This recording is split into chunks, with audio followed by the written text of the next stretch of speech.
ನಮಸ್ಕಾರ. ಎನ್ಆರ್ಪುರ ಸುದ್ದಿ ಸಮಾಚಾರಕ್ಕೆ ಸ್ವಾಗತ. ಇಂದು ಗುರುವಾರ. ನಾನು ಭಾಗ್ಯ ನಂಜುಂಡಸ್ವಾಮಿ. ಸುದ್ದಿಗಳ ವಿವರ. ಭಾರತೀಯ ಸೈನಿಕರಿಂದ ಪಾಕಿಸ್ತಾನದ ಮೇಲೆ ಆಪರೇಷನ್ ಸಿಂಧೂರ ದಾಳಿಯ ಹಿನ್ನೆಲೆಯಲ್ಲಿ ವಿಶ್ವ ಹಿಂದೂ ಪರಿಷತ್, ಬಜರಂಗ ದಳ ಹಾಗೂ ಬಿಜೆಪಿ ಕಾರ್ಯಕರ್ತರು ಬುಧವಾರ ಸಂಜೆ ಪಟ್ಟಣದ ಅಂಬೇಡ್ಕರ್ ವೃತ್ತದಲ್ಲಿ ಪಟಾಕಿ ಸಿಡಿಸಿ ಭಾರತ ದೇಶಕ್ಕೆ ಜೈಕಾರ ಮೊಳಗಿಸಿ ವಿಜಯೋತ್ಸವ ಆಚರಿಸಿದರು. ಈ ಸಂದರ್ಭದಲ್ಲಿ ವಿಶ್ವ ಹಿಂದೂ ಪರಿಷತ್ನ ಜಿಲ್ಲಾ ಸಹ ಕಾರ್ಯದರ್ಶಿ ಮದನ್, ಜಿಲ್ಲಾ ಪ್ರಧಾನ ಕಾರ್ಯದರ್ಶಿ ಗಡಿಗೇಶ್ವರ ಅಭಿಷೇಕ್, ಬಿಜೆಪಿ ಪಕ್ಷದ ತಾಲೂಕು ಯುವ ಮೋರ್ಚಾದ ಅಧ್ಯಕ್ಷ ಪ್ರೀತಂ, ರಾಜ್ಯ ಅಲ್ಪಸಂಖ್ಯಾತರ ಕಾರ್ಯಕಾರಿಣಿ ಸದಸ್ಯ ಪರ್ವೀಜ್, ಬಿಜೆಪಿ ಪಕ್ಷದ ಮುಖಂಡರಾದ ಅಶ್ವನ್, ಹೋಗಳ್ಳಿ ಮಹೇಶ್, ಅಣ್ಣಪ್ಪ, ಪ್ರಶಾಂತ್ ಹಾಗೂ ವಿಶ್ವ ಹಿಂದೂ ಪರಿಷತ್ ಮತ್ತು ಬಜರಂಗ ದಳದ ಕಾರ್ಯಕರ್ತರು ಇದ್ದರು.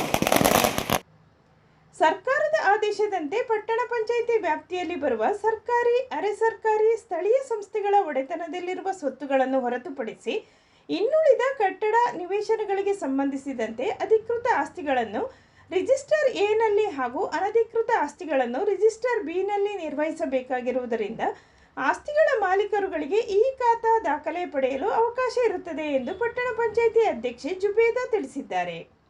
ಅವರು ಪತ್ರಿಕಾ ಹೇಳಿಕೆ ನೀಡಿ, ನರಸಿಂಹರಾಜಪುರ ಪಟ್ಟಣ ಪಂಚಾಯಿತಿ ವ್ಯಾಪ್ತಿಯಲ್ಲಿ ಅನಧಿಕೃತ ಆಸ್ತಿಗಳಿಗೆ ಬಿ ಖಾತಾ ಪಡೆಯಲು ಅವಕಾಶ ಇದ್ದು 10/9/2024ಕ್ಕಿಂತ ಮುಂಚೆ ನೋಂದಾಯಿತವಾದ ಆಸ್ತಿಯ ಮಾರಾಟ ಪತ್ರ, ದಾನಪತ್ರ, ವಿಭಾಗ ಪತ್ರ, ಹಕ್ಕು ಖುಲಾಸೆ ಪತ್ರ, ಇಲ್ಲಿವರೆಗಿನ ಇಸಿ, ಆಸ್ತಿ ತೆರಿಗೆ ರಸೀದಿ, ಮಾಲೀಕರ ಫೋಟೋ ಮತ್ತು ಸ್ವತ್ತಿನ ಫೋಟೋ, ಮಾಲೀಕರ ಗುರುತಿನ ಚೀಟಿಯೊಂದಿಗೆ ಎಲ್ಲ ದಾಖಲೆಗಳನ್ನು ಸಲ್ಲಿಸಿ ಬಿ ಖಾತಾ ಪಡೆಯಬಹುದಾಗಿದೆ.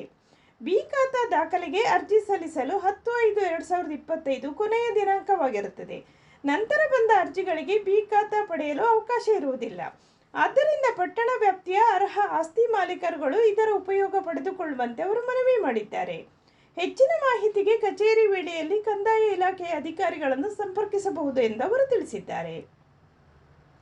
ನರಸಿಂಹರಾಜಪುರ ವಿದ್ಯುತ್ ವಿತರಣಾ ಕೇಂದ್ರದ ವ್ಯಾಪ್ತಿಯಲ್ಲಿ ಫೀಡರ್ ಕಾಮಗಾರಿ ನಡೆಯಬೇಕಾಗಿರುವುದರಿಂದ ಗುಬ್ಬಿಗ, ಮೆಣಸೂರು, ದ್ವಾರಮಕ್ಕಿ, ಬಿಎಚ್ ಕೈಮರ, ಕಾನೂರು, ಬಾಳೆ, ಹಳೆಹಳ್ಳಿ, ಸಿಂಸೆ, ನಾಗಲಾಪುರ, ಮೂಡಬಾಗಿಲು, ಒಗಡೆ ಮುಂತಾದ ಊರುಗಳಲ್ಲಿ ಮೇ 8ರಿಂದ ಅಂದರೆ ಇಂದಿನಿಂದ ಮೇ 14ರವರೆಗೆ ಬೆಳಗ್ಗೆ 9ರಿಂದ ಸಂಜೆ 5ರವರೆಗೆ ವಿದ್ಯುತ್ ವ್ಯತ್ಯಯವಾಗಲಿದೆ. ಸಾರ್ವಜನಿಕರು ಸಹಕರಿಸಬೇಕು ಎಂದು ಮೆಸ್ಕಾಂ ಇಲಾಖೆಯ ಪ್ರಕಟಣೆ ತಿಳಿಸಿದೆ. ನರಸಿಂಹರಾಜಪುರ ತಾಲೂಕು ಪಂಚಾಯಿತಿ ಸಾಮರ್ಥ್ಯ ಸೌಧದಲ್ಲಿ ಆಡಳಿತಾಧಿಕಾರಿಗಳ ಅಧ್ಯಕ್ಷತೆಯಲ್ಲಿ ಸಾಮಾನ್ಯ ಸಭೆಯು ಮೇ 8ರ ಗುರುವಾರ ಅಂದರೆ ಇಂದು ಬೆಳಗ್ಗೆ 10:30 ಗಂಟೆಗೆ ನಡೆಯಲಿದೆ ಎಂದು ತಾಲೂಕು ಪಂಚಾಯಿತಿ ಕಾರ್ಯನಿರ್ವಾಹಕ ಅಧಿಕಾರಿಗಳು ಪತ್ರಿಕಾ ಪ್ರಕಟಣೆಯಲ್ಲಿ ತಿಳಿಸಿದ್ದಾರೆ. ವಂದನೆಗಳು.